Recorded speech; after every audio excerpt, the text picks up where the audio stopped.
Hello, everyone. Thank you for joining us in this second day of MatomoCamp. We will start the day with a very interesting presentation from Johan about Tag Manager and content solutions. Johan is a developer and project lead on web and web analytics since 2012. He is tech lead for Matomo on the Swedish digital agency Whitespace. Today, we will learn with him how to handle user consent with Matomo and Matomo Tagmanager. Johan, I am leaving the floor to you. Hello, everybody. My name is Johan Westin, and I've been working with the web for a very long time. And I actually started my professional career back in 2004. For the last couple of years, I've been working at Whitespace, and I've been responsible for making sure the tech is working as expected with Matomo. I've always been focused on open source software and are trying to push what's possible with a free and open platform such as Matomo is really, really exciting. I've been working with both large and small clients, and we always find that they have the same questions in how to manage consent on their web pages and also how Matomo handles cookies. So let's get started. What is a cookie? The easiest way to think of it is it's a very, very small file or piece of data stored in the browser on your computer. And only the web page you are on can actually access that data. So Google.com can never access cookies for Microsoft.com and vice versa. And since a cookie is just a file, or when we're talking computer language, a string, it can contain almost anything. A very common strategy is to use cookies to store unique identifiers that you can use to remember if a user has logged in, or if they have made a specific choice, for instance, to actually allow the browsers to store cookies. Data in the cookies are the only piece of information that can persist between visits to a page. And it's also important to remember that you can actually steal somebody else's cookie if you have access to their network or if you have access to their computer. And there was actually a program back in 2010 called Firesheep that did exactly that for famous social media sites. Anybody remembers it?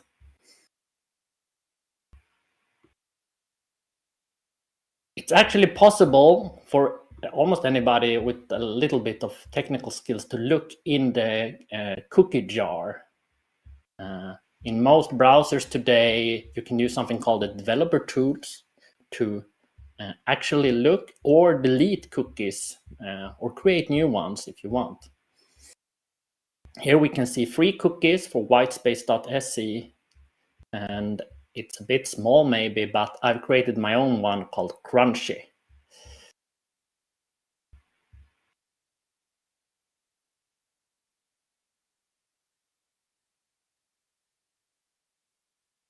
And this is how you create a cookie within the developer tools or with JavaScript code. So it's only one line. There is, of course, a lot of more options you can set when creating a cookie, but this is the most basic use case for creating a cookie that will persist within the browser. So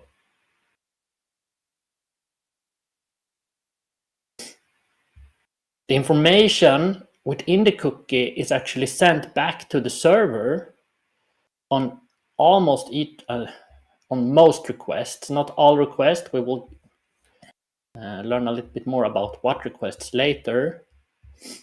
But here we can see an example for how the cookie data is actually sent with the request. It's called a HTTP header, and all requests that you're doing to a web page has this data with it. And the server then can use the cookie information to know who is browsing, should they be logged in. Is it in a Matomo context, we are talking about a visitor ID usually.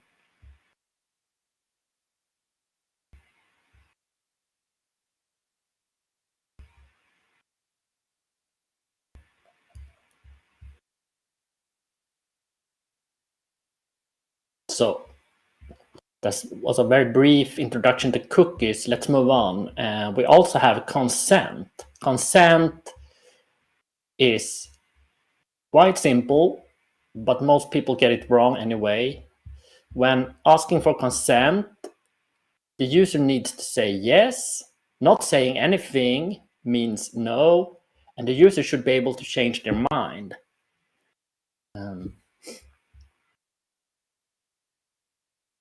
There is a lot of legal requirements related to consent. I have no interest in delving too deep into that topic right now. We got a lot of other things to cover, but you can actually, within Matomo, get some very useful links and tips for consent if you are interested in reading more about it. You will find it under privacy and asking for consent. There is even some links to the GDPR and so forth.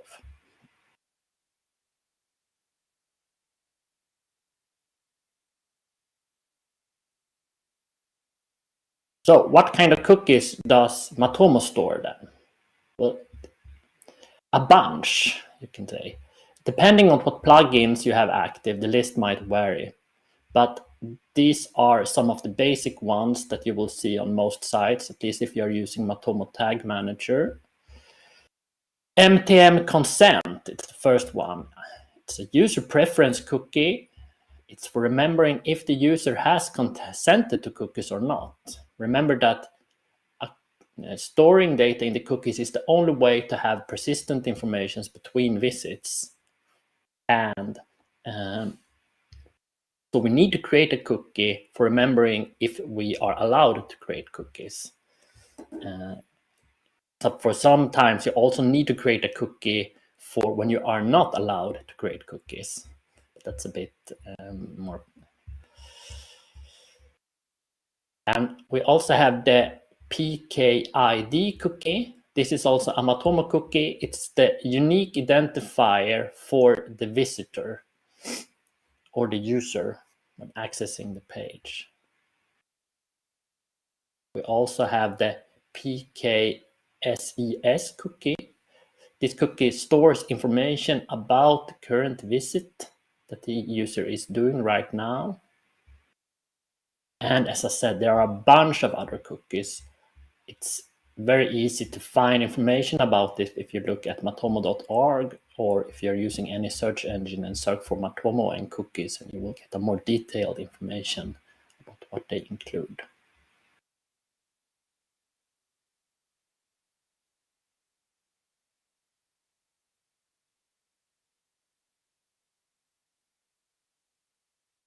Sometimes saying no to cookies are not enough. Matomo has the ability to let users completely opt out from any tracking. You can actually add this cookie called Matomo Ignore to keep your own traffic from getting exposed in the platform.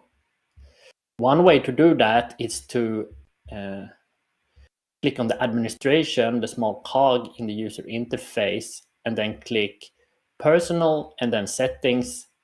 And then you have a link saying exclude your visits using a cookie. That will actually help you set this cookie in your browser to ignore all requests coming from your browser. This is a good way to make sure that if you as an administrator of the platform don't want to mix up your traffic with all the real visits to the page.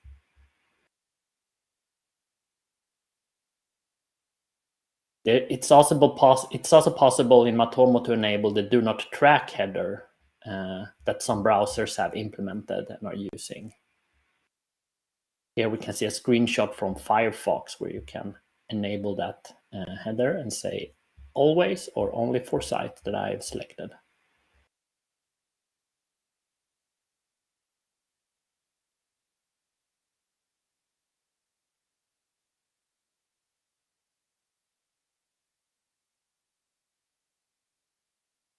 Another new feature is that you can create a custom opt-out page. You have had the opt-out page in Matomo for a long time, but they recently added the ability to actually add your own styles to that page to make it look more in line with the brand of the page you're visiting.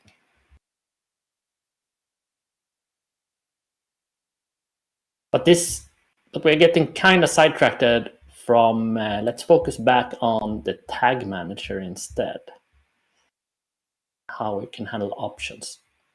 So, a brief introduction. Matomo Tagmanager, it's a plugin. You actually need to activate the plugin if you're running your own installation of Matomo.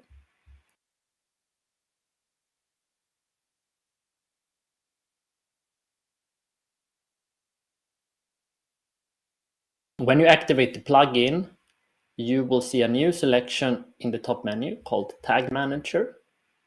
Tag Manager is a way to control custom JavaScript snippets for non-developers.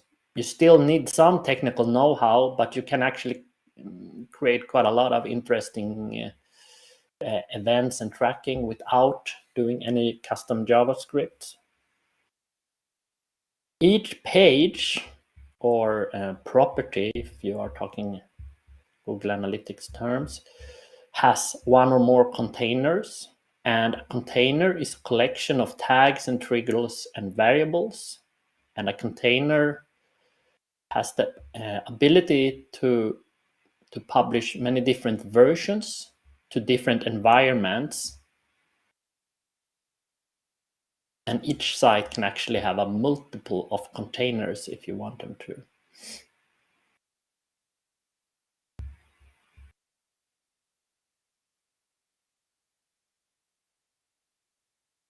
When you click on the tag manager in the top menu, this is the primary scene that will greet you.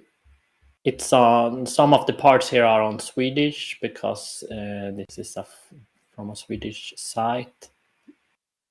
But you can see the triggers and the tags and the different versions and the variables. Today we're going to focus more on the variable part.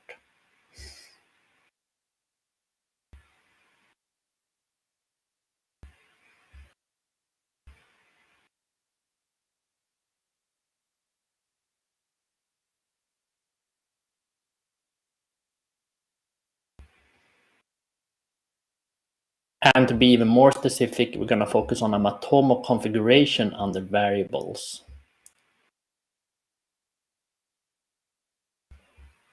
When clicking on the configuration, a new page is loaded and you are granted access to all the settings available for that configurations.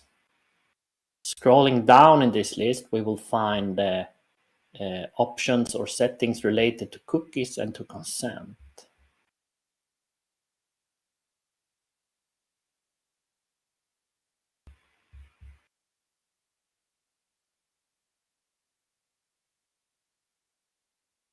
There are three main options we will be discussing today. We have the disable cookies, require tracking consent, and require cookie consent.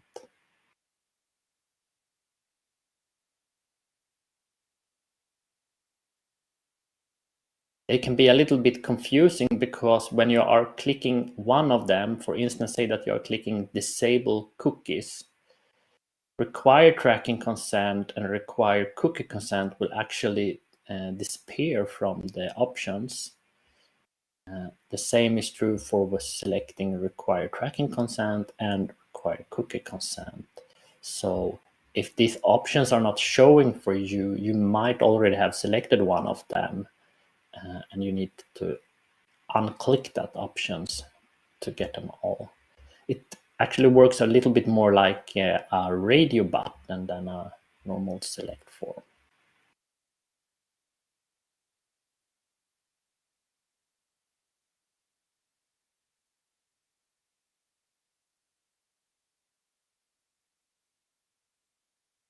So the first option, disable cookies. This means that all cookies are completely disabled and Matomo doesn't need to store anything to track the users. It is possible to activate them again through JavaScript if you want to. And when we don't use cookies, Matomo will still track the visit, but we won't be able to capture additional details about a visit, such as if it's a returning visitor, and information such as that, because we have no idea or no way of knowing if they are returning or not.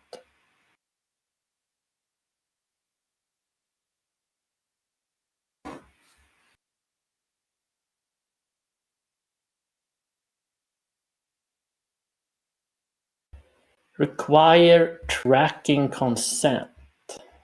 This means that Matomo won't do any tracking at all until the user has agreed to this. When selecting this option, some additional JavaScript code needs to be executed and added to the site for when and if a user actually agrees and consents to being tracked. This will of course impact how many visits you get on the page, because many users don't really care about the consent or consent options, and some users don't even want to be tracked.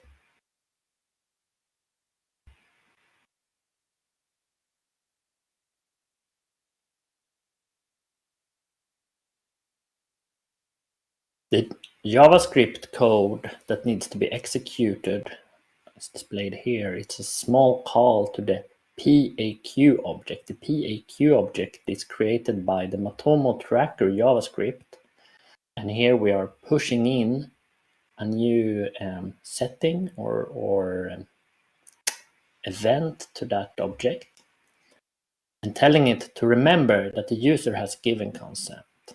There is also another option where we can say set consent given.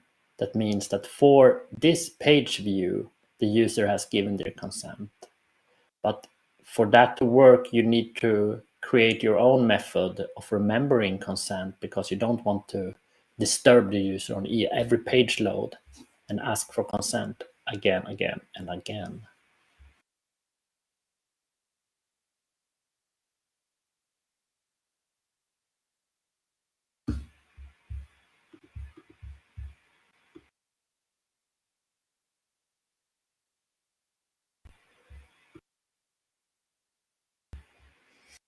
And then we have the next option, require cookie consent. This means that we will still do the tracking, but we won't create and store a cookie in the user's browsers without them actually approving and giving us their consent. This is the most common solution, at least for us, when we want to record that the page view is happening, but we want to also ask the user if it's okay to store the cookie, and when they say yes, you are allowed to create a cookie in my browser, then the cookie gets created, and then the cookie is stored for at least a couple of weeks or maybe months for all the following page views and return visits to the page.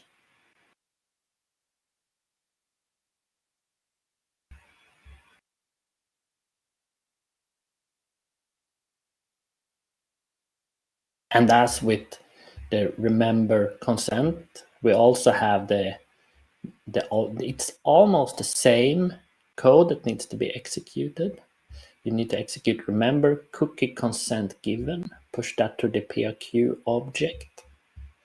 There is also a set consent given if you don't want to store this information within a cookie, and then you need to call that set consent given on each page load.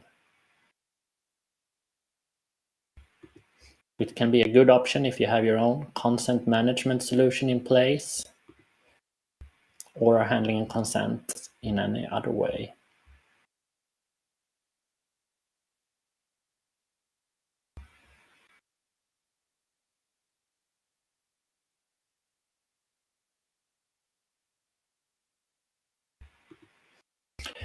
Since the chat is lagging behind quite a bit, we learned yesterday, I'm gonna answer all the questions at the end of the session. So please just enter them in the chat and I will try to answer all of them at the end.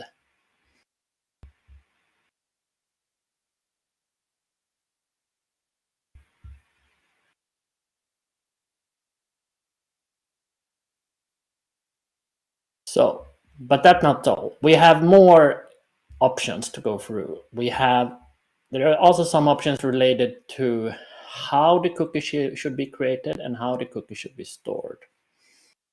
These options are not related to consent, but more related to security and maybe even performance. There are 4 options we're going to focus in on right now. First up, we have the secure cookie option. So what does this even mean? Well, it means that if you're tracking data from sites that are using HTTPS, which you definitely should, you should enable secure cookies. This will, when a page isn't loaded over a secure channel, such as HTTPS, the communication between your user and the web page aren't encrypted at all. And doing a cookie hijack, that means that you have a malicious actor on the same network as the user, then they can actually inspect the traffic flowing over the network and extract the cookie information from that user. In a Matomo context, that might not be the most important thing because they can steal a visit ID. But if you have the ability to log into a site and are sending cookies related to that, it definitely can be quite bad. So, and setting the cookie as secure means that it limits the scope for the cookie. And limiting the scope means that the set cookie will only be sent over an HTTPS call. So even if the user are trying to access the web page in a non-HTTPS context, the cookie won't be sent. This is usually a good idea.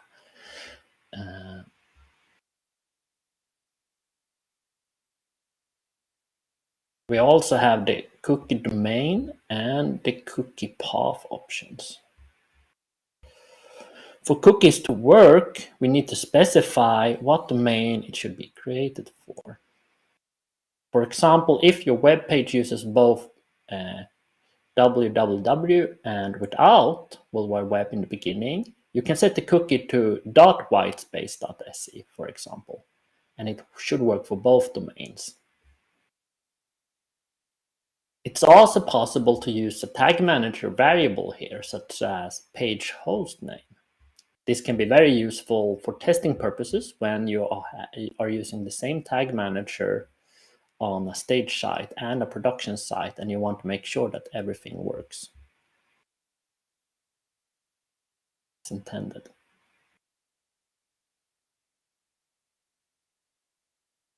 When setting the domain or using this variable, you need to remember that if it's possible to access your website for different domains for some reason, this might create different cookies and the user might get registered at different user IDs.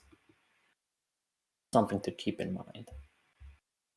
The cookie path option can be used if the site is installed in a subdirectory on the server. This will limit the amount of cookies created for that domain and restrict them to just one subdirectory.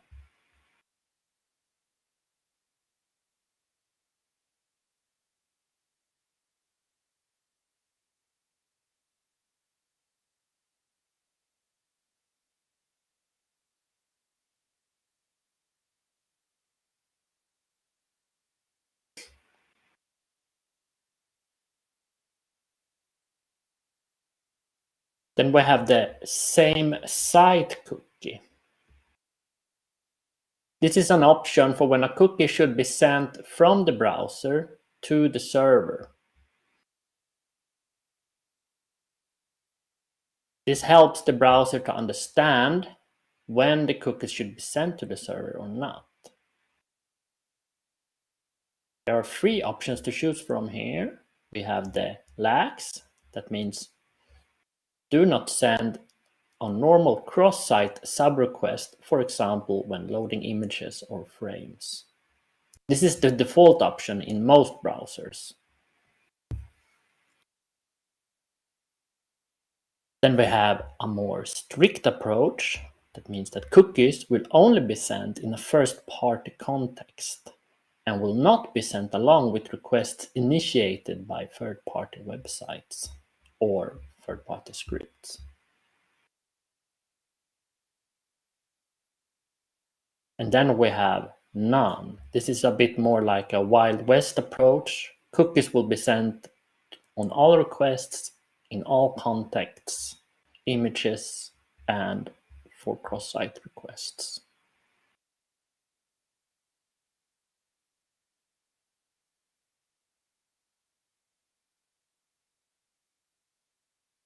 That was all the settings within Tagmanager to handle cookies.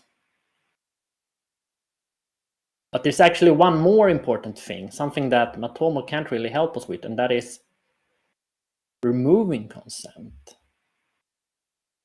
The way we do it and the JavaScript code that we need to execute is almost the same as the one we are using when remembering consent. But instead, we use forget consent given, and we use forget cookie consent given. And this is for when the user actually decides by using the consent solution on the web page to remove the consent or click the checkbox that says I don't want to be tracked anymore.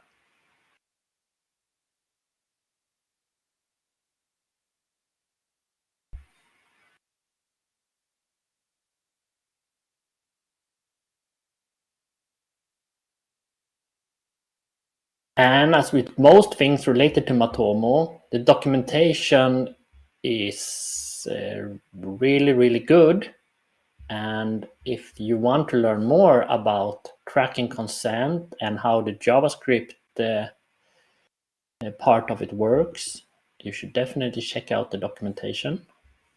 A big high five to the Matomo team that has created documentation. It's an excellent documentation for all things, including creating your own plugins and so forth.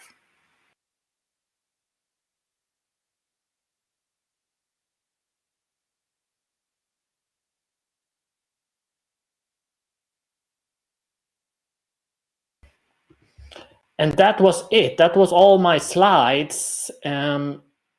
I was hoping to have a short questions and answers section now for the last couple of minutes of the talk until the next one. And I will be monitoring the chat if we have any questions. Niklas asked earlier, can I decide how long the cookies will be saved? Of course you can decide how long to save the cookies. As Udo has mentioned, there is options for setting the timeouts. You can also, when you implement your own solutions, you can store them when cookies are created. For selecting a good time, I think that is dependent on the the local jurisdictions, what kind of rules apply to the site that you are using. But maybe a month or two is a good starting point for most sites. Yeah, Marcus is pointing out we had a question earlier about third-party consent tools and consent manager. You can also implement them, and most consent manager, as Thomas mentioned, stores a cookie for when the user gives consent, and some of them have excellent support for Matomo, and in some you need to actually create your own small JavaScript snippets for handling cookies. And that is, in most cases, always when managing cookies, it's always two parts, one in Matomo and one is in the CMS or on the site that you are implementing it. And all sites require or need their own custom solutions always. And it's very hard to actually get away from that.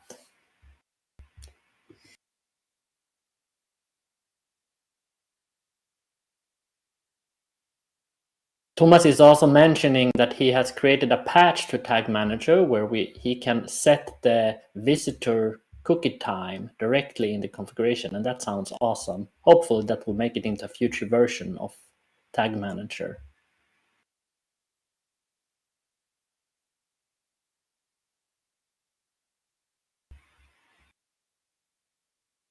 Niklas is asking if he can use, if he's not using Tagmanager, what kind of options does he have then? All of the JavaScript options that I have shown here today are available within Matomo without Tagmanager. But you don't have the ability, because those are Tagmanager options that I have shown you here, to set consent and so forth. You need to create your own solution when doing that. And normally I would say that you can catch me in the corridor or outside, but since we are having this digital conference, you have to write to me if you have any more questions after we are finished here in the chat, or you can drop me an email, johan.westin@whitespace.se, or just talk to some of my colleagues.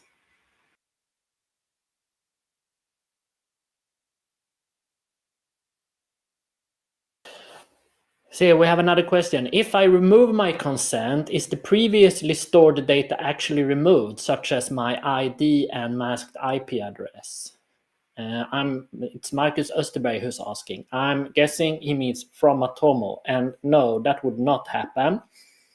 The thing that gets removed is the actual cookie in your browser. If you want to remove your ID and masked IP address from Matomo, you would need to mail, I think, or create a support issue with the administrators of Matomo, and they can use the GDPR tools within Matomo to actually remove the ID and masked IP address, and also what pages that user accessed. So yeah, as I said earlier, I will stick around in this chat room called Tagmanager and Consent Solutions, probably for the rest of the day. And if anybody has any questions, just type them there if it's regarding Tagmanager or Consent. It would also be possible to jump on a quick hangout or call with me if needed, if you have any specific questions that you would like to ask in regards to this. So thank you, everybody. Talk to you later, and hope you have a good conference this last day of the week. And bye-bye.